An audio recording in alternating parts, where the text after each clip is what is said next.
सबसे पहले आपको जो प्रतिक्रियाएं सामने आना शुरू हुई हैं उसमें शहजाद पूनावाला जो है उनकी प्रतिक्रिया आपको सुनवाते हैं।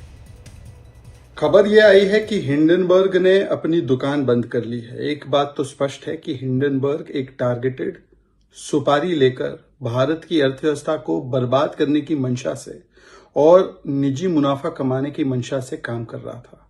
पर हिंडनबर्ग की बातों को किस प्रकार से गॉस्पेल की तरह अपनाने का काम कुछ राजनीतिक दल और उनके इकोसिस्टम ने किया। हिंडनबर्ग पर अमेरिका में भी इन्वेस्टिगेशन चालू है। हिंडनबर्ग पर सुप्रीम कोर्ट ने भी फटकार लगाते हुए उनकी रिपोर्ट को दरकिनार तो किया ही, पर यह भी कहा कि इनकी एक्टिविटीज पर जांच होनी चाहिए, क्योंकि लाखों करोड़ों रुपए भारत के निवेशकों के बर्बाद किए हिंडनबर्ग ने। पर यहां पर कुछ राजनीतिक दल, खास करके राहुल गांधी, एक व्यक्ति एक पार्टी के विरोध में उतरते उतरते भारत की इकोनॉमी और भारत के स्टेट के खिलाफ उतर गए और अपने विदेशी पार्टनर हिंडनबर्ग का सहारा लेते हुए झूठे आरोप, अनर्गल आरोप लगाकर भारत की अर्थव्यवस्था को इकोनॉमिक एनार्की की तरफ ले जाने की कोशिश कर रहे थे। तो हमने यहाँ पर सुना शहजाद पूनावाला को किस तरह से वो आरोप लगा रहे थे कि विपक्ष जो है हिंडनबर्ग की जो बातें थी, उसकी जो रिपोर्ट्स थी, उसका सहारा लेकर किस तरह से लगातार घेर रहा था। तो यहाँ पर ट्वीट जो है वो भी हम आपको यहाँ पर दिखाने जा रहे हैं। जय अनंत का, ट्रंप के पद संभालने से ठीक पहले हिंडनबर्ग के बंद होने से संदेश स्पष्ट है। प्रधानमंत्री मोदी, अदानी ग्रुप सेबी पर हमले केवल लाभ के लिए नहीं थे, ये भारत में अस्थिरता पैदा करने की साजिश थी। पूरी तरह से बेनकाब हो चुका है। नेट एंडरसन अब पीछे हट रहा है। यहाँ पे वो ये भी लिख रहे हैं कि भारत में वो कुटिल कठपुतलियां कौन थी जिन्होंने साजिश रची। बड़ा सवाल अब ये है कि इनके पीछे कौन था जो ये साजिश रच रहा था। और हमारे साथ हमारे एग्जीक्यूटिव एडिटर अखिलेश शर्मा भी जुड़ गए इस वक्त। तो कुछ और मेहमान हमारे साथ जुड़ने वाले, उस पर हम चर्चा करेंगे। अखिलेश, एक बड़ी खबर ये आ रही है और जिस तरह से हम देख रहे हैं कि अमेरिका में सत्ता परिवर्तन जो है वो होने जा रहा है और उससे ठीक पहले हिंडनबर्ग कंपनी जो है अपने बंद होने का ऐलान कर रही है और जिस तरह की दलीलें वो दी जा रही हैं वो कहीं ना कहीं अखिलेश हजम नहीं हो रही है, क्योंकि यहाँ पर वो ये कह रहे हैं कि जिस मंशा से या जिस तरह से उनकी शुरुआत जिस मकसद से की गई थी उसके पूरा होने के बाद अब इसे बंद कर दिया जाएगा। तो क्या ये हजम होती है ये दलील इनकी?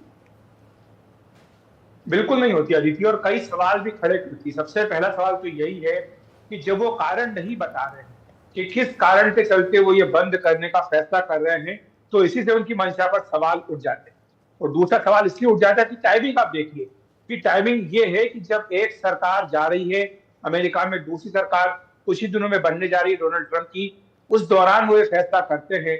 और उससे ठीक पहले एक रिपब्लिकन सांसद है, वो ये कहते हैं कि जो भी इन्होंने अभी तक काम किया है उसकी जांच होनी चाहिए, जो भी इनकी रिपोर्ट्स वगैरह आई है उनको सुरक्षित करके रखा जाना चाहिए, ताकि इनके पूरे सबूत क्या थे, किसके आधार पर इन्होंने आरोप लगाए, उसकी छानबीन हो सके। उसी बीच में ये फैसला कर देते हैं कि अपनी कंपनी को बंद कर रहे हैं। आपको बता दें कि ये जो कंपनी थी ये किसी मिशन के तहत नहीं खड़ी की गई थी। इसका मकसद कोई लोगों को न्याय दिलाना नहीं था, सिर्फ और सिर्फ शुद्ध तौर पर मुनाफा कमाना इसका काम था। ये शॉर्ट सेलर है, और शॉर्ट सेलर वो होता है जो किसी भी कंपनी के शेयर के बारे में, कंपनी के बारे में खराब रिपोर्ट फैला करके उसके बाद जब उसके दाम गिरते हैं तो उन्हें बेच करके मुनाफा कमाता है। ये जो उसने इंडिया में किया था अदानी ग्रुप के साथ, ये भी यही किया था। और आप जानती हैं इसके चक्कर में लाखों करोड़ जो निवेशक थे उनके पैसे डूब गए, वो बर्बाद हो गए। हालांकि ये बात अलग है, बाद में जो अदानी ग्रुप के शेयर थे वो संभले, लेकिन जो निवेशक थे उन्हें खासा नुकसान इसके कारण उठाना पड़ा था। जिस तरह से भारत में राजनीतिक मुद्दा इसको बनाया गया, जेपीसी की मांग इसको लेकर के की गई, उससे बिल्कुल साफ था कि किस तरह से ये पूरा एक अंतर्राष्ट्रीय साजिश का हिस्सा था हिंडनबर्ग। और हिंडनबर्ग के चलते ही भारत में आर्थिक तौर पर अस्थिरता फैलाने की कोशिश भी की गई थी। आप जानती है कि सेबी ने हिंडनबर्ग को नोटिस दिया था और उसके बाद बजाय उस नोटिस का जवाब देने के सेबी पर ही उल्टे आरोप लगा दिए, कहते हैं हिंडनबर्ग की ओर से। तो ये दिखाता है किस तरह से एक बड़ी साजिश के तहत हिंडनबर्ग ये सारा काम कर रहा था। और जिस तरह से इसने अपनी दुकान बंद की है उससे साफ समझ में आ रहा है कि इसके पीछे एक बड़ी साजिश। बिल्कुल अखिलेश, आप बने रहिए हमारे साथ यहाँ पर कई अहम मेहमान जो हैं जुड़े हैं इस मुद्दे पर चर्चा करने के लिए। हमारे साथ ईशकरण भंडारी हैं, वकील हैं, राजनीतिक विश्लेषक हैं। हर्षवर्धन त्रिपाठी हैं हमारे साथ, वरिष्ठ पत्रकार।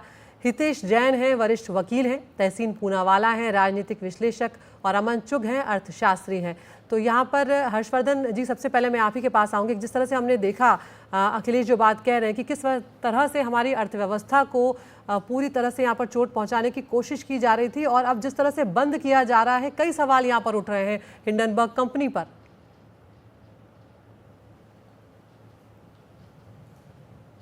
नहीं, निश्चित तौर पर, और मुझे लगता है कि कई बड़े सवाल इसके साथ जब कहते हैं हम, तो कई बार जिनको हम कहते हैं ना कि भारत के खिलाफ कुछ साजिश विदेशी ताकतें करती हैं, तो हम लोग उसको समझते हैं कि ये सिर्फ पॉलिटिकल नैरेटिव है, एक कहें कि राजनीति में चल जाता है, कुछ नहीं है तो चलो विदेशी साजिश कह दो। लेकिन इस कंपनी को अगर हम देखें, 11 लोगों की कंपनी 2017 में स्टैब्लिश होती है, और इस कंपनी के किसी भी व्यक्ति के पास कोई ऐसा फाइनेंशियल, वो कोई न तो उनकी पढ़ाई लिखाई उस तरह की रही है, न उस तरह का ट्रैक रिकॉर्ड रहा है, और वो कंपनियों की एक तरह से कहें कि वो अपनी ऑडिट की एक सिस्टम डेवलप करते हैं, और उस सिस्टम डेवलप करने में वो अलग अलग कंपनियों के खिलाफ ये काम करते हैं।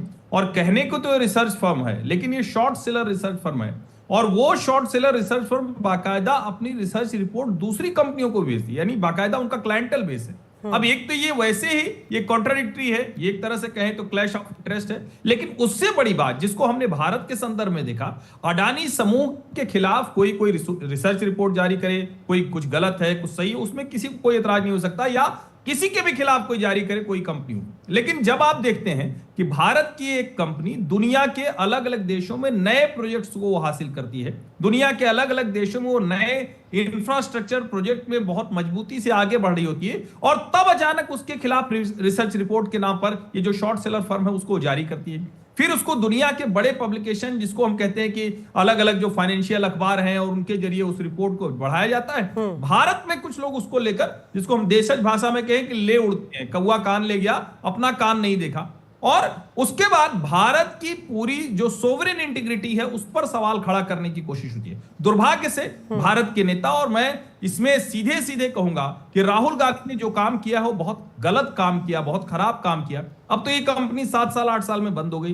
राहुल गांधी की पार्टी इतनी पुरानी है, राहुल गांधी जिस कांग्रेस में है, अब तो नेता प्रतिपक्ष हैं, उनको भी ये सोचना चाहिए, क्योंकि हिंडनबर्ग ने अडानी के खिलाफ जो कुछ किया था, और आज जो शेयर बाजार रिएक्ट कर रहा है, क्योंकि हम बार बार ये कहते हैं ना कि मैं तो अर्थशास्त्र का विद्यार्थी हूं, तो ये कहा जाता है कि जो जिसका पैसा लग गया ना, उससे ज्यादा कोई समझता नहीं है। तो मुझे लगता है वो जो रिएक्ट कर रहा है वो बता रहा है कि हिंडनबर्ग की ये पूरी रिपोर्ट जिस तरह से उन्होंने जारी की, जिस तरह से अपना एक वो सेल्फ रेगुलेटर बन गए दुनिया भर में, और अगर वो थे तो क्या दुनिया में कॉर्पोरेट फ्रॉड, कॉर्पोरेट करप्शन सब बंद हो गई? बिल्कुल। क्यों इसे बंद करने की जरूरत पड़ी? इनके साहस के पीछे कौन लोग थे, वो सामने आना जरूरी है। अमन चुग अर्थशास्त्री है हमारे साथ। अमन, यहाँ पर हर्षवर्धन जी जो बात कह रहे हैं कि जिसका पैसा लगता है उसी को पता चलता है कि आखिर किस तरह से हुआ, और भारत की अर्थव्यवस्था को बर्बाद करने की मंशा को लेकर सीधे तौर पर हिंडनबर्ग पर जो है वो सवाल उठाए गए थे। इसके अलावा एक बड़ा सवाल जो उस पर उठा था वो ये था कि निजी मुनाफा कमाने के लिए ये इस तरह के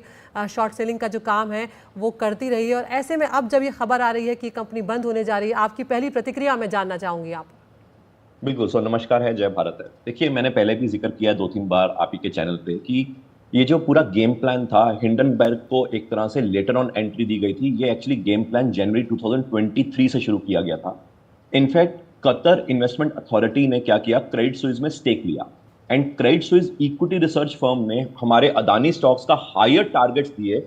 वाइल क्रेडिट स्विस में जैसे स्टेक लिया कतर इन्वेस्टमेंट अथॉरिटी ने, तो क्रेडिट स्विस की वेल्थ आर्म ने 0 वैल्यू असाइन कर दी अदानी बॉन्ड्स को। ये जनवरी 2023 है। एंड फिर उसके बाद हम सारों को पता है कि कैसे कैसे वो उसकी स्टॉक करेक्शन हुई अदानी में, एंड फिर हिंडनबर्ग का जो एक तरह से कॉन्स्पिरेसी चार्ज आया। इसमें बड़ा क्लियर कट ये है कि जो अदानी का जो ग्रुप है वो एक तरह से जैसे हाइफा पोर्ट इजराइल में, या ग्रीस में, या इवन बतान ऑफ फिलीपींस में, या इवन श्रीलंका में, हर जगह स्ट्रैटेजिक इन्वेस्टमेंट चल रही है। और ये हम सब जानते हैं कि अब जो नेक्स्ट जो वर्ल्ड वॉर सिचुएशन जो क्रिएट करी जा रही थी बाय द डीप स्टेट जो माफिया है, वो एक तरह से कहीं ना कहीं साउथ एशियन सब कॉन्टिनेंट को एक तरह से डिसमेंटल करने की कोशिश थी। हमने देखा बांग्लादेश में क्या हुआ, श्रीलंका में क्या हुआ, नेपाल में क्या हो रहा है, अभी इनफैक्ट म्यांमार में कुछ ना कुछ ऑलरेडी चालूपन हो गया है। तो ये सारी चीजें क्या है कि इंडिया को एक तरह से टारगेट किया जाए, एंड ये सारी इंटरनेशनल रिसर्च रिपोर्ट जो हिंडनबर्ग के थ्रू आया, इसका पर्पस एक ही था कि एक तरह फाइनेंशियल टेररिज्म भी करा जाए। तो यानी कि फाइनेंशियल टेररिज्म के तहत इन्होंने कई तरह की फेक रिपोर्ट्स निकाली, ऑल्दो वो चली नहीं, एंड इसलिए ऑब्वियसली मैं बहुत खुश हूं कि एक तरह से ऐसी जो कंपनी और है अभी जो सेबी की तरफ से उनको नोटिस भेजा गया था, अभी तक उसका जवाब भी उन्होंने नहीं दिया है चुप साहब। यहाँ पर हमारे साथ हितेश जैन भी है, वरिष्ठ वकील हैं। हितेश, यहाँ पर अगर हम देखें, अगर फैक्ट्स पे जाएं, अमेरिकी न्याय विभाग जो है दर्जनों बड़े जो शॉर्ट सेलिंग है निवेश और रिसर्च फर्म है उनकी जांच शुरू की थी। इसमें मेलविन कैपिटल के और संस्थापक गैबी प्लॉटकिन रिसर्च, नेट एंडरसन और हिंडनबर्ग रिसर्च जो है इस तरह के भी शामिल हैं। और ऐसे में ये जो टाइमिंग है इस पर भी अब सवाल खड़े होंगे। किस तरह से आप इस पूरे मामले को देख रहे हैं? देखिए, मैं तो 20 जनवरी की तो टाइमिंग है, पर उसके पहले आप देखो अप्रैल मई में 2024 में भारत में आम चुनाव थे। उस आम चुनाव के पार्श्वभूमि पर आपने देखा कि हिंडनबर्ग जो है वो रिपोर्ट तैयार करती है। उसके बाद अब क्या होता है कि पार्लियामेंट सेशन के कुछ दिनों के पहले वो रिपोर्ट आती है और कुछ लोग पार्लियामेंट में हंगामा करते हैं। उसी ग्रुप के कुछ लोग सुप्रीम कोर्ट में जाते हैं, जो रिपोर्ट में कोई आधार नहीं, कोई बुनियाद नहीं, उसके ऊपर वो सुप्रीम कोर्ट से जांच मांगते हैं। जब सुप्रीम कोर्ट जांच को नकारती है, अब सुप्रीम कोर्ट को टारगेट करते हैं। जब सेबी की रिपोर्ट आती है, अब सेबी की इंस्टीट्यूशनल इंटेग्रिटी पर सवाल लगाते हैं। तो आपका उद्देश्य क्या है? आपका उद्देश्य यह है कि आपको भारत में अराजकता फैलानी है, आपको प्रधानमंत्री मोदी जी के खिलाफ एक माहौल तैयार करना है। तो ये सारा जो कोइंसिडेंस आप देखेंगे तो इस तरह से चल रहा था। आपने देखा रहेगा उसके बाद में भी, पिछले साल में 2024 में भी जुलाई अगस्त में हिंडनबर्ग ने एक और रिपोर्ट टारगेट की थी, जब उन्होंने सेबी की पूरी इंस्टीट्यूशनल इंटेग्रिटी पर भी उन्होंने अटैक किया गया था। अभी आप उनका कोइंसिडेंस देख लीजिए। अमेरिका में जो चुनाव हुए थे उनके नतीजे आए हैं। 20 जनवरी को ट्रंप एडमिनिस्ट्रेशन चार्ज लेगा, और ट्रंप एडमिनिस्ट्रेशन जब चार्ज लेने वाला है तो कुछ ही दिनों के पहले इन्होंने अपनी दुकान बंद कर दी है। तो ये साफ है कि ये जो अराजकता फैला रहे जो ताकत थी, ये उसी को सपोर्ट करती है। ये जो भारत में जो चार्ज लगा था कि ये रिपोर्ट बेबुनियाद है, ये मोटिवेटेड है, तो जो अंग्रेजी में कहावत है कि once is happenstance and twice is coincidence. So इसमें कोई देयर इज नो सरप्राइजेस। ये पूरी रिपोर्ट जो थी ये मोटिवेटेड थी। इसके पीछे जो साजिश है अब उनके जांच होनी चाहिए, और अगर इसके पीछे और जो भी ताकतें भारत में और विदेशों में जो अराजकता फैला रही थी तो उनकी जांच। तहसीन पूनावाला भी हमारे साथ। तहसीन, आपने यहाँ पर सबको सुना और कहीं ना कहीं ये बात निकल कर आई कि विपक्ष जो है वो सरकार पर हमले के लिए हिंडनबर्ग की रिपोर्ट का हवाला देता था। संसद में हंगामे भी हुए, हमने ये भी देखा। अब ये भी कहा जाएगा, ये आरोप भी लगेंगे कि किसी बाहरी कंपनी के दावों पर भरोसा करके आखिर आरोप लगाना कहाँ तक सही था, और एक तरह से इतना हंगामा मचा कि कई सवाल जो है वो खड़े हुए, निवेशकों के पैसे डूब गए। रिद्धि जी, अव्वल तो आपके शो में मुझे शिरकत करने का मौका मिला, इसलिए आपका शुक्रगुजार हूँ। 2 या 3 चीज़ मैंने हमेशा आपके शो पर ये कहा है कि मैं फ्री मार्केट में यकीन रखता हूँ, लेकिन हिंडनबर्ग की जो रिपोर्ट आई, मैं उस पर मुझे उस पर भरोसा तब भी नहीं था। और इनफैक्ट मैंने पब्लिकली ट्वीट भी किया था जब उनकी पहली रिपोर्ट बाहर आई थी। उसके पहले जो रिपोर्ट आई थी, फिच रिपोर्ट आई थी अडानी ग्रुप के खिलाफ, कि अच्छा समय है उनके शेयर्स खरीदने का। देखिए, हिंडनबर्ग कोई क्रूसेडर्स, मॉरल क्रूसेडर्स नहीं थे, क्योंकि जो ट्रांसपेरेंसी की बात वे करते थे वो खुद उसे फॉलो नहीं करते थे। जिसे आदरणीय हर्षवर्धन जी ने कहा कि 11 लोगों की कंपनी के बारे में हमें ज्यादा नहीं पता, हम बस यही जानते थे ये शॉर्ट सेलर्स है। अब दूसरी बात, शॉर्ट सेलिंग एक लेजिटिमेट इंस्ट्रूमेंट है मार्केट का, लेकिन उसके तथ्य वो कहां से लाया, और जैसे सेबी की रिपोर्ट का भी उन्होंने जवाब नहीं दिया। हमारे देश में एक दिक्कत है, एक समस्या है। मैं हितेश भाई की बहुत आदर करता हूं, लेकिन जितने भी राजनीतिक दल है, ये ठीक है अभी हम पॉलिटिकल डिबेट करते हैं, हम विपक्ष पर अटैक करेंगे, जितने भी राजनीतिक दल है इंक्लूडिंग भाजपा, ये उद्योगपतियों को टारगेट करते हैं। माननीय प्रधानमंत्री ने भी जब उनको लगा कि उनको बहुमत नहीं मिल रही, 2 ग्रुप को उन्होंने टारगेट किया। और दूसरी चीज, जितने भी हमारे मुल्क में बाबू है वो टैक्स टेररिज्म में आ रहे। तो अगर हमें इस वक्त देश को मजबूत करना है तो हमें एंटरप्रेन्योर्स पे भरोसा रखना होगा, और इसके लिए सरकार और विपक्ष को एक होना होगा। टैक्स रिफॉर्म्स, जीएसटी रिफॉर्म्स और अन्य रिफॉर्म्स, और एंटरप्रेन्योर्स को हमें एक लॉन्ग रोप देनी होगी। जो एंटरप्रेन्योर्स रोजी और रोटी हमारे देश में पैदा करते हैं, लोगों को नौकरियां देती, जिसके कारण उनको रोटी मिलती, हमें उनका आदर और सम्मान करना होगा। उन्हें पॉलिटिकल पॉन्स नहीं बनाना होगा और एक कानून निकलना होगा कि रेट्रोस्पेक्टिवली जो उन्हें कॉन्ट्रैक्ट्स मिले हम उसे कैंसिल नहीं कर सकते। अमेरिकी इन्वेस्टमेंट रिसर्च फर्म और short selling group Hindenburg research company बंद होने जा रही। कंपनी के फाउंडर नेथन एंडरसन ने इसका ऐलान किया है और इसी मुद्दे पर हम चर्चा कर रहे हैं, इसकी टाइमिंग को लेकर, इसके लगाए हुए आरोपों को लेकर। और ये खुद जांच के घेरे में है, जांच के दायरे में है। कई नोटिस इसे भेजे गए हैं जिसके इसने जवाब तक नहीं दिए। उस सब पर हम चर्चा कर रहे हैं। हमारे साथ तमाम मेहमान यहाँ पर मौजूद हैं। हर्षवर्धन त्रिपाठी है, वरिष्ठ पत्रकार हितेश जैन है, वरिष्ठ वकील तहसीन पूनावाला, राजनीतिक विश्लेषक अमन चुग, अर्थशास्त्री, और मेरे वरिष्ठ सहयोगी अखिलेश शर्मा हमारे साथ जुड़े हुए हैं। तहसीन, जो बात आप ख़त्म कर रहे थे वहाँ पर, जिस वक्त आप अपनी बात पूरी कर रहे थे, तब मैंने यही कहा था, जब आप कह रहे हैं कि जो विपक्ष और सरकार है उन्हें साथ मिलकर चलना होगा, लेकिन अब जब ये ऐलान सामने आया है हिंडनबर्ग कंपनी के बंद होने का, तो बीजेपी यही आरोप लगा रही है कि कांग्रेस जो है उसने झूठी रिपोर्ट्स जो हैं उनको माना, उन पर भरोसा किया, उन्हें मुद्दा बनाया, जिसके चलते निवेशकों को भारी नुकसान उठाना पड़ा है। देखिए, ये सारी पॉलिटिक्स है। बीजेपी कोई दूध की धुली नहीं है। न्यूक्लियर डील को उन्होंने अपोज किया था और देश हित के खिलाफ था। पॉइंट, सारी पॉलिटिकल पार्टीज को एक होना होगा। अब इस जो हिंडनबर्ग कंपनी के मालिक है उसे स्कॉट फ्री आप नहीं जाने दे सकते हो। जिस तरह से अडानी ग्रुप के खिलाफ अमेरिका में प्रोसीडिंग्स चालू हुए हैं, जो मैं मानता हूं कि वो उसको कोई टूल नहीं मिलेगा, ठीक उसी तरह इनके खिलाफ, क्योंकि इन्होंने सेबी रिपोर्ट्स का जवाब नहीं दिया, इंडिया में प्रोसीडिंग्स चालू होना चाहिए। इनको भी नोटिस जाना चाहिए। इन्हें भी पार्लियामेंट्री कमेटी हमारे कोर्ट के सामने हाजिर होना चाहिए। हम जब तक भारत टिट फॉर टैट नहीं करेगा, हम विश्व में जो हमारा स्टांस जो हम अब इस वक्त क्लेम कर रहे हैं उसका हम सही हकदार नहीं बनेंगे। We have to do tit for tat. तो अगर वो हमारे भारतीय सिटीजन्स को नोटिस भेज रहे, हमें भी इनको नोटिस भेजना होगा। ये नहीं हो सकता कि उन्होंने कंपनी बंद कर दी। देखिए, हिंडनबर्ग 11 लोगों की कंपनी थी, उसने तो अपनी कंपनी बंद कर दी। क्या अडानी ग्रुप बंद कर सकती इस तरह से अपनी कंपनी? हजारों एम्प्लॉइज है, वो नहीं कर सकते बंद, तो उन्होंने नोटिस भेजा। अब हम भी इन्हें नोटिस भेजे, इन्होंने सेबी का रिप्लाई नहीं किया। लीगल और एक बात बताइए, जो टाइमिंग है उसको लेकर आपके मन में कुछ शंका पैदा होती है हिंडनबर्ग को लेकर? अमेरिका में सत्ता परिवर्तन होने जा रहा है ऑब्वियसली, बिकॉज डोनाल्ड ट्रंप ने टेक ओवर किया है।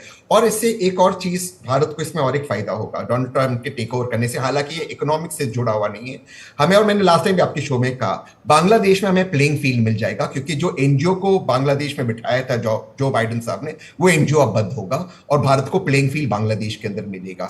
और अभी, और एक लाइन एनडीटीवी के सभी दर्शकों को मैं कहना चाहता हूं, अगर आपको देखना है क्या नुकसान एनजीओ करती है, आपको सिर्फ बांग्लादेश में देखना होगा। बांग्लादेश को एक एनजीओ चला रहा है, देखिए क्या नुकसान होता है।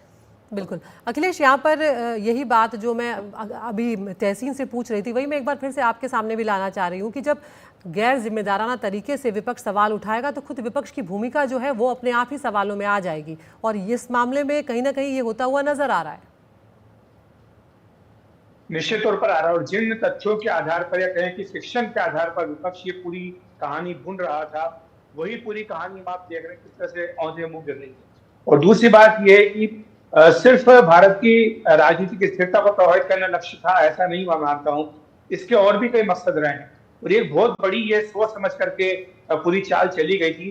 न सिर्फ भारत में राजनीतिक अस्थिरता लाना, आर्थिक तौर पर भी भारत को अस्थिर करना, और साथ ही वो कंपनियां जो भारत के रणनीतिक सामरिक हितों को दुनिया भर में आगे बढ़ा रही है, उनको भी निशाने पर लाना। ये सब जानते हैं कि भारत की ये कंपनियां जो दूसरे देशों में काम कर रही है, इंफ्रास्ट्रक्चर के क्षेत्र में जो काम कर रही है और भी दूसरी चीजों में काम कर रही है, इनका सीधा मुकाबला किन देशों की कंपनियों से है और उन देशों का भारत के प्रति क्या रवैया है, ये भी हमें समझना होगा। और इसीलिए जब ये रिपोर्ट आई थी और जिस तरह शेयर मार्केट ने इस पर रिएक्ट किया था, हालांकि ये बात जरूर है कि शुरुआत में अडानी समूह के जो शेयर थे वो गिरे थे, लेकिन जब निवेशकों को ये बात समझ में आई कि इसमें रिपोर्ट में कोई दम नहीं है, उसके बाद शेयर वापस अपनी पुरानी स्थिति में लौट आए। लेकिन जो निवेशक थे, जिन्होंने भरोसा किया था, जिन्होंने इस अर्थव्यवस्था पर भरोसा किया था और जिनका नुकसान किया गया अंधेरे में रख करके, उनका क्या होगा, उनकी भरपाई कौन करेगा, ये एक बड़ा सवाल रहेगा। और जो बात हिंडनबर्ग की आई थी कि सेबी ने उनको नोटिस दिया, आप जानती होंगी कि सेबी को भी कटघरे में भारत में खड़ा करने की कोशिश की गई थी। सेबी जैसे नियामक संस्था जिस पर कभी कोई उंगली नहीं उठती है, उसको जो भारत की उसे भी कटघरे में खड़ा किया गया था। बिल्कुल पब्लिक अखिलेश, अकाउंट्स आप कमेटी, महत्वपूर्ण बात ये आप उठा रहे हैं यहाँ पर अखिलेश। हमारे साथ सभी मेहमान जो हैं वो बने हुए हैं। हितेश जैन, सबसे पहले मैं आपके पास अगर यहाँ पर आना चाहूँ, आप इस मामले को तकनीकी रूप से भी देखते रहे कि किस तरह से ये मामला कोर्ट तक भी पहुंचा। यहाँ पर अगर हम विपक्ष की बात करें, जिस तरह से आप भी जिक्र कर रहे थे कि गैर जिम्मेदाराना रवैया रहा यहाँ पर कांग्रेस का, सिर्फ मुद्दे को उठाकर सरकार पर आरोप लगाने तक ये मामला नहीं रहा, कहीं ना कहीं अस्थिरता जैसी स्थिति जो है वो भी पैदा करने की कोशिश की गई है। कल अगर आपने देखा होगा तो राहुल गांधी ने बड़ा सोचा समझा बयान दिया है कि we are fighting Indian state itself. तो ये क्या है, आप क्या कर रहे थे? आप हिंडनबर्ग की बेबुनियाद आधारों पर आप भारत की देश की इकोनॉमिक अर्थव्यवस्था को अपने कटघरे में डाल दिया, आपने निवेशकों के पैसे डुबा दिए, आपने सुप्रीम कोर्ट को कटघरे में डाल दिया, आपने सेबी को कटघरों में डाल दिया, आपने भारत की जो इंस्टीट्यूशनल इंटेग्रिटी है उसके ऊपर ना कि भारत में सवाल उठाए पर आपने विदेशों में जाकर उसके ऊपर सवाल उठाए। तो ये सारा पैटर्न जो है, ये सारा कोइंसिडेंस जो है, और जब राहुल गांधी कहते हैं कि we are fighting Indian state itself, तो उसी में हिंडनबर्ग जो था वो उनका एक हथियार था। और इसलिए मैंने जब कहा कि आज जब हिंडनबर्ग की दुकान बंद हुई है तो ये मामला यहाँ रुकना नहीं चाहिए, इसकी पूरी जांच होनी चाहिए। किस तरह विपक्ष ने इसका हथियार का इस्तेमाल किया, कौन हिंडनबर्ग के एसोसिएट्स थे, कहां से हिंडनबर्ग की फंडिंग आती थी, कौन ये जानकारी पहुंचाता था, कैसे हिंडनबर्ग की ये जानकारी विदेश हमारे विपक्ष के पास आ रही थी, किस तरह से ये लोग सुप्रीम कोर्ट में पिटिशंस फाइल किए जा रहे थे। जब इतनी बड़ी अराजकता की साजिश हुई है और जब हमने देखा है कि बांग्लादेश में क्या हुआ है, तो ये मामला बहुत सीरियस मामला है, इसकी जांच होनी चाहिए। और हर कोई व्यक्ति जिसने भारत को कटघरे में डाला है उसकी पूरी जांच होकर उन पर कार्रवाई होनी चाहिए। हर्षवर्धन जी, जो बात हितेश कह रहे हैं कि इस मामले की जांच होनी चाहिए, फंडिंग कहां से हो रही थी, किस तरह से वो सारी रिपोर्ट्स जो हैं, हम देखते थे कई बार कि संसद के सेशन शुरू होने से पहले ही अचानक से इस तरह की रिपोर्ट्स जो हैं वो रिलीज की जाती थी। क्या ऐसा लगता है आपको आने वाले वक्त में इस तरह के मामलों की तह तक पहुंचा जा सकेगा? चाहिए ये एक अलग बात है, लेकिन क्या ऐसा होगा? मुझे थोड़ा इसमें संदेह दिखता है और हमारे सामने एक बड़ा उदाहरण है। एक महिला सांसद महुआ मोइत्रा, उनके ऊपर आरोप लगे और उन आरोपों के आधार पर उनकी संसद सदस्य जाती है। वो एक तरह से जो भारत की संप्रभुता है उसको चुनौती वो देती है। हम कहने को भले कहें कि सिर्फ पासवर्ड दे दिया था, कहीं और से लॉगिन हुआ था, लेकिन वो तो सीधे सीधे इंटरनल सिक्योरिटी और पार्लियामेंट सिक्योरिटी का मसला था। उन्होंने अपने जो एज ए पार्लियामेंटेरियन उनका लॉगिन था वो किसी और को दे दिया था, कहीं और से सवाल पूछे गए। इसके बावजूद कोई कड़ी कार्रवाई नहीं हुई। और मैं यहां बहुत गंभीरता से कह रहा हूं कि भारत की सरकार अगर इन मसलों पर या इस तरह के मसलों पर गंभीर कार्रवाई नहीं करती है तो आगे इस तरह की साजिशें नहीं होंगी। ये जिसको कहे कि खारिज नहीं होता, बल्कि और ज्यादा उसकी आशंका बढ़ जाती। हिंडनबर्ग के मामले में मुझे लगता है कि अभी 20 जनवरी के बाद डोनाल्ड ट्रंप एडमिनिस्ट्रेशन होगा, वहां भारत सरकार को और विशेष करके भारत के रेगुलेटर सेबी को, क्योंकि वहां से जुड़ा मसला है, उसको ये जरूर वहां की सरकार के सामने रखना चाहिए। जो नोटिस करना है, जो समन करना है, जो भी उसकी जो लीगल लैंग्वेज हो, जो भी जो डिप्लोमेसी के आधार पर जो चीजें हो जिससे देशों के संबंध नहीं बिगड़े, लेकिन निश्चित तौर पर वो करना चाहिए। भारत के भीतर अभी तक होता दिखाओ, मुझे ऐसा नहीं लगता है। बिल्कुल। तहसीन, आप इस बात से सहमत हैं कि अब जो आगे होगा, सरकार क्या करेगी, किस तरह से इस मामले को आगे ले जाया जाएगा, अमेरिका में कैसे ले जाया जाएगा, हमारा जो नियामक है सेबी, क्या वो इस मामले में और आगे कार्रवाई की बात करेगा? अमेरिका में वहां तक तो ठीक है, लेकिन अब हमारा जो विपक्ष है उसे और जिम्मेदार होने की जरूरत है, सरकार को और यहाँ पर जवाबदेही तय करने की जरूरत है। दीदी जी, आपका पहला सवाल था सरकार क्या करेगी। ये बात हर्षवर्धन जी ने बोली, सरकार कुछ नहीं करेगी, और ये दुर्भाग्य है, ये दुर्भाग्य है हमारे मुल्क का। हम सिर्फ क्लेम करते कि हम एंटरप्रेन्योर्स को सपोर्ट करते, कोई नहीं करता है। अगर मैं सरकार में होता, मैं इस वक्त फाइनेंस मिनिस्ट्री में होता, मैं हिंडनबर्ग के मालिक को, भले उसने बंद कर दी अपनी दुकान, उसे समन करता भारत के अंदर कोर्ट के ऑर्डर द्वारा, उसे आना होगा। हम भी उसके खिलाफ नोटिस निकाल सकते हैं, हम भी उसके खिलाफ वारंट निकाल सकते हैं। कुछ नहीं होगा। आप अदिति जी 1 महीने बाद आप हर्षवर्धन जी और मुझे बुला देना आपके शो पे, आप देखिए कुछ नहीं होगा। ये फर्क है, हमें एक्ट करना चाहिए, कुछ चीज देश आगे होना चाहिए। ये बात ठीक है, मैं दोबारा से कहता हूं, मैं फ्री मार्केट में बिलीवर हूं, मैं इस बात में बिलीव करता हूं कि ट्रांसपेरेंसी होनी चाहिए, लेकिन जो लोग ट्रांसपेरेंसी प्रीच करते हैं क्या वो खुद ट्रांसपेरेंट है? ये सवाल है। और उनका मोटिव क्या है, क्या उनका मोटिव ट्रांसपेरेंसी है, क्या उनका मोटिव प्रॉफिट हो। प्रॉफिट कमाना कोई गलत बात नहीं, आप प्रॉफिट कमाइए, लेकिन अगर आप प्रॉफिट कमा रहे हो तो फिर आप मोरालिटी की दुआएं सबको ना दीजिए, ये पहली बात। दूसरी बात, ये जो सारे आरोप उन्होंने लगाए अडानी ग्रुप पे वगैरह, उनका क्लैरिफिकेशन बाकी जो देश है वहां से आ चुके हैं, सेबी की रिपोर्ट आ चुकी है, वो मामला अब सब जुडिस है। सवाल ये है कि अब आगे चल के हम ऐसी क्या पॉलिसीज बना सके कि अंतरराष्ट्रीय स्तर पे जो हमारे एंटरप्रेन्योर्स हैं उन्हें हम प्रोटेक्ट कर सकते हैं। हम एक्चुअली हम क्या करते हैं, हम छोटी बात में पॉलिटिक्स करते हैं, हम बड़े मुद्दों पर बात नहीं करते, हम मैक्रो मुद्दों पर बात नहीं करते कि आगे चलते अगले 25-30 सालों में भारत की क्या स्ट्रैटेजी होनी चाहिए इंडो पैसिफिक रीजन के अंदर, क्वाड को लेकर वगैरह, और हमारे जो फॉरेन इन्वेस्टमेंट्स है और फॉरेन इन्वेस्टमेंट्स को प्रोटेक्ट करने के लिए, चाहे फिर वो अडानी ग्रुप का हो, जिंदल ग्रुप का हो, किसी और ग्रुप का हो, हमें उन एसेट्स को प्रोटेक्ट करना होगा। तो सरकार को उस पर बात करनी होगी, पार्लियामेंट में बात करनी होगी, और मुझे लगता है कि पार्लियामेंट एक अच्छा फोरम है, सरकार और विपक्ष उस पर मिलकर बात करे, ना कि आरोप ट्रेड करे। बिल्कुल, हमारे साथ हमारे लीगल अफेयर्स एडिटर आशीष भार्गव भी इस वक्त जुड़ रहे हैं। आशीष, ये हिंडनबर्ग कंपनी के बंद होने का जो ऐलान आया, इस पर हम तब से चर्चा कर रहे थे कि किस तरह से इसकी टाइमिंग को लेकर अमेरिका में सरकार बदलने जा रही है। सेबी के नोटिस का इसने जवाब नहीं दिया है। ये मामला आशीष सुप्रीम कोर्ट तक भी पहुंचा था, सुप्रीम कोर्ट ने भी यहाँ पर फटकार लगाई थी और रिपोर्ट को तो दरकिनार किया ही था, साथ में ये भी कहा था आशीष की इनकी जाँच होनी चाहिए। बिल्कुल, ये गंभीर लगता है कि जैसे अब ये घटना एक बड़ी हुई है, शायद सुप्रीम में सब पहले से थी, सबसे बड़ी अदालत। आशीष की आवाज़ हम तक ठीक से नहीं पहुंच रही, लेकिन अगर अखिलेश, अगर यही बात मैं आपसे पूछूं कि किस तरह से सुप्रीम कोर्ट ने भी रिपोर्ट को हिंडनबर्ग की दरकिनार किया था और ये भी कहा था कि इनकी एक्टिविटीज़ जो हैं उनकी जांच होनी चाहिए।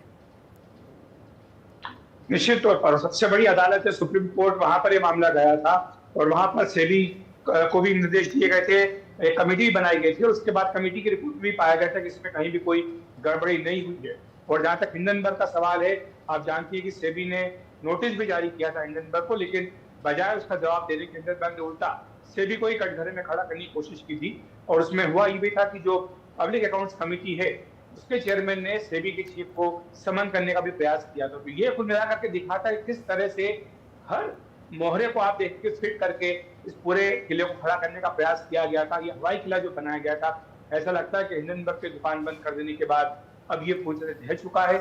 और शायद इस बात की आशंका रही होगी हिंडनबर्ग के संस्थापक को भी कि अब जिस तरह से वहां पर सरकार बदल रही है अमेरिका में, कहीं उन्हीं के ऊपर गाज न गिरे, क्योंकि जिस तरह की जांच होगी उसमें साफ तौर पर पता चले कि ये एक पूरी साजिश थी। और शायद यही कारण है कि उन्होंने इस टाइमिंग को देखते हुए फैसला किया, क्योंकि जो उनका फैसला आया है बंद करने का, उसमें कोई कारण नहीं बताया, बिल्कुल निजी कारण कि मैं अपना छुट्टी पर जाऊंगा, परिवार के साथ कुछ समय दूंगा, ये करूंगा वो करूंगा, ये कोई वजह नहीं होती है जिसके चलते आप इस तरह से किसी ऑपरेशन को बंद करें। बिल्कुल। तो उसमें लगता यही है कि ये सोची समझी साजिश के तहत इसको खड़ा किया गया था, और जब इसका मकसद ये लगा पूरा हो रहा है और कहीं उल्टा उन्हीं के ऊपर गाज न गिर जाए, तब इसको बाइंड अप किया जाए। अखिलेश, आशीष भी जुड़ गए हमारे साथ। आशीष, आप लगातार इस मामले को सुप्रीम कोर्ट में भी कवर कर रहे थे, किस तरह से ये बात बढ़ी, उसके बाद सुप्रीम कोर्ट ने किस तरह से फटकार लगाई, आपकी प्रतिक्रिया भी मैं यहाँ पर जानना चाहूँगी, क्योंकि यहाँ पर सीधे तौर पर एक कंपनी जिसने कई सवाल खड़े कर दिए, जिसने अर्थव्यवस्था को कहीं ना कहीं हिला कर रख दिया और सिर्फ भारत ही नहीं कई और जगहों पर भी इसने चोट पहुँचाई, ऐसे में अब वो अचानक से बंद होने का ऐलान कर देती है, कई सवाल यहाँ पर खड़े हो रहे हैं।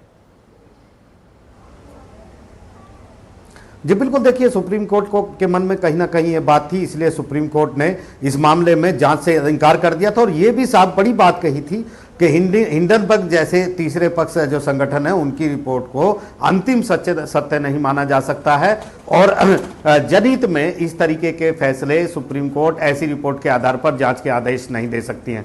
सुप्रीम कोर्ट ने एक बड़ी बात ये भी कही थी कि हम जो है करोड़ों जो निवेशक देश के हैं उनके हितों की रक्षा करेंगे और इसके लिए आदेश दिए गए थे सेबी को और एक स्वतंत्र कमेटी भी बनाई गई थी ताकि आगे से इस तरह की शॉर्ट सेलिंग जैसी घटना ना हो। यह भी कहा था कि सेबी शॉर्ट सेलिंग इस मामले में हुई है नहीं हुई है इस मामले में पूरी जांच करे।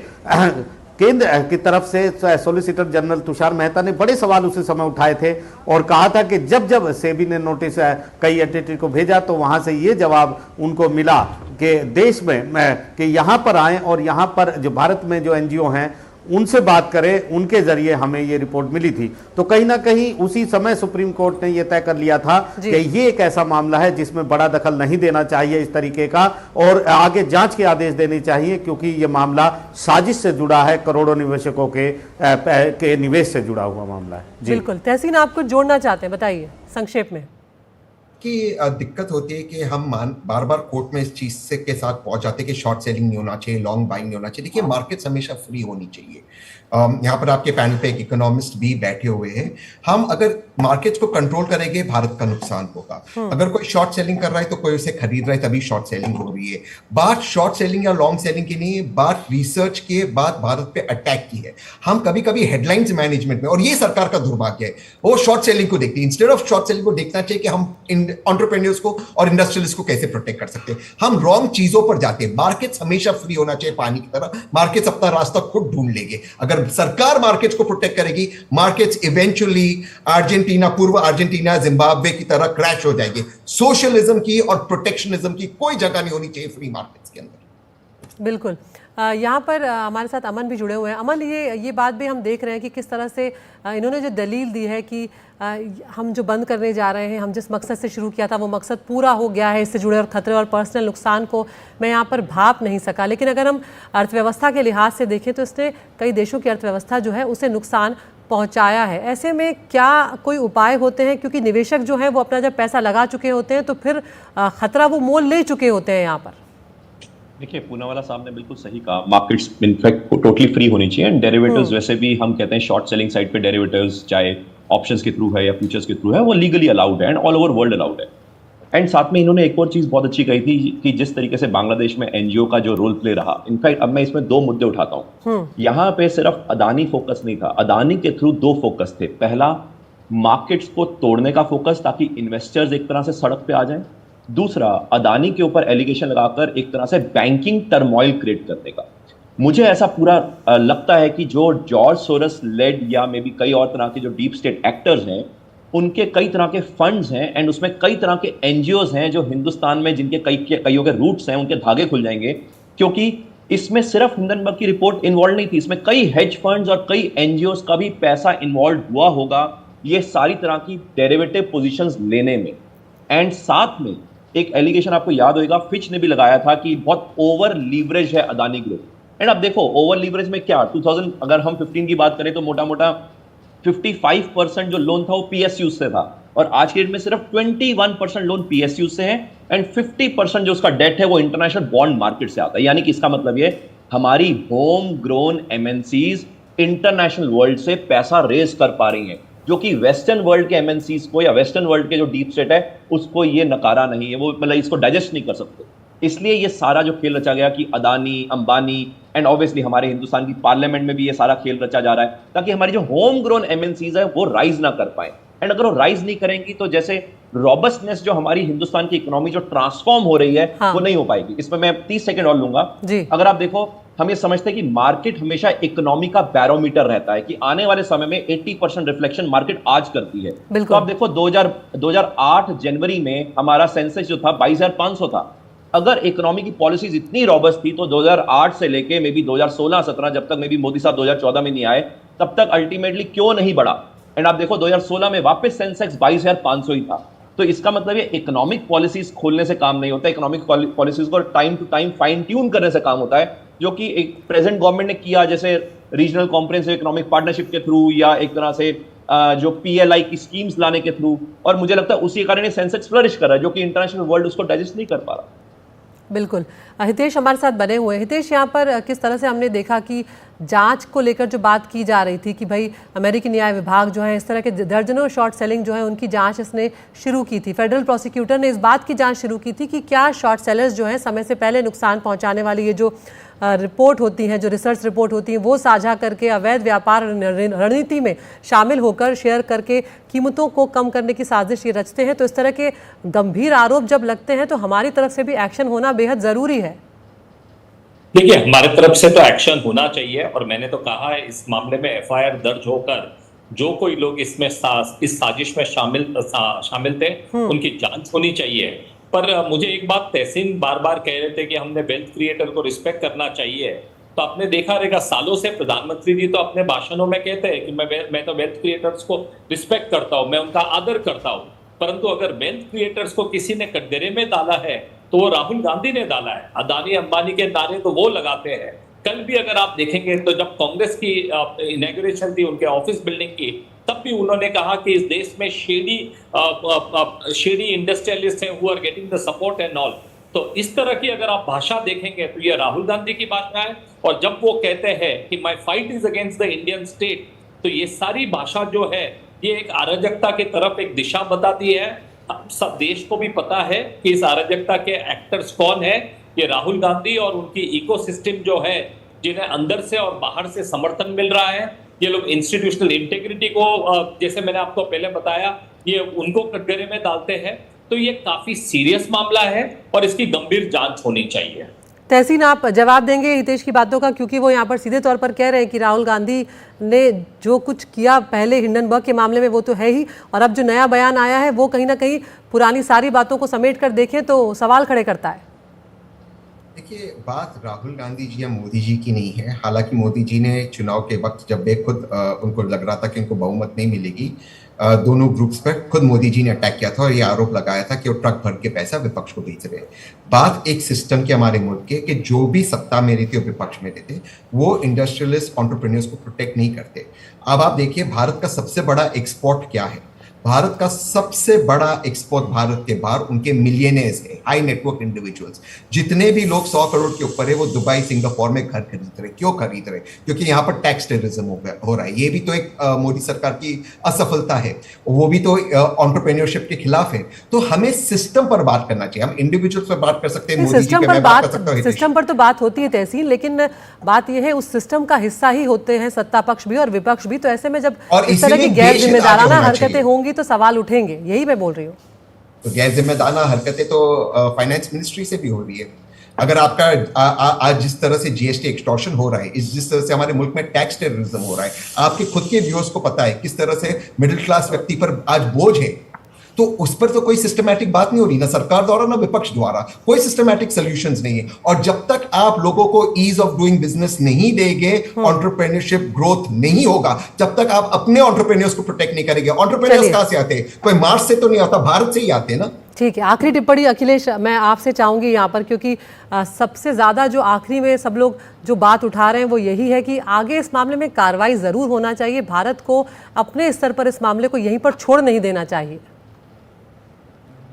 मुझे लगता है कि सेबी को इसको परस्यू करना चाहिए, क्योंकि इसमें जो मकसद था सीधे तौर पर मुनाफा कमाना था। और जिस तरह से मुनाफा कमाने के लिए कंपनी की प्रतिष्ठा को गिराने की साजिश रची गई, और उसके बाद ये बिल्कुल साफ हो गया कि ये साजिश थी एक सिर्फ मुनाफे कमाने के लिए थी, इसमें कोई पब्लिक इंटरेस्ट नहीं था। और जिस तरह से अभी टाइमिंग आप देखिए, जो टाइमिंग है बंद करने की अपनी कंपनी को, उससे बिल्कुल साफ तौर पर लग रहा है कि ये एक बड़ी साजिश थी। और इसमें न केवल सेबी बल्कि देश की दूसरी संस्थाएं उनको भी लगना चाहिए और जांच होनी चाहिए, इसे पता लगाना चाहिए कि आखिर इसके पीछे कौन लोग हैं और इससे किसको फायदा पहुंचा। बिल्कुल, बहुत बहुत शुक्रिया आप सभी मेहमानों का यहाँ पर हमसे जुड़ने के लिए और अपनी अपनी बातें, अपनी अपनी जो मुद्दे थे वो यहाँ पर साझा करने के लिए। और यहाँ पर इस बीच ये खबर भी आ रही है, अदानी ग्रुप के शेयर्स में ज़बरदस्त उछाल जो है वो देखने को मिला है। अदानी ग्रुप के सभी शेयर्स जो हैं उसमें बढ़त देखने को मिली है। तो हिंडनबर्ग पर अमेरिका में जांच अभी भी जारी, हम ये बात जानते हैं, और अब कंपनी ने बंद करने का ऐलान कर दिया है।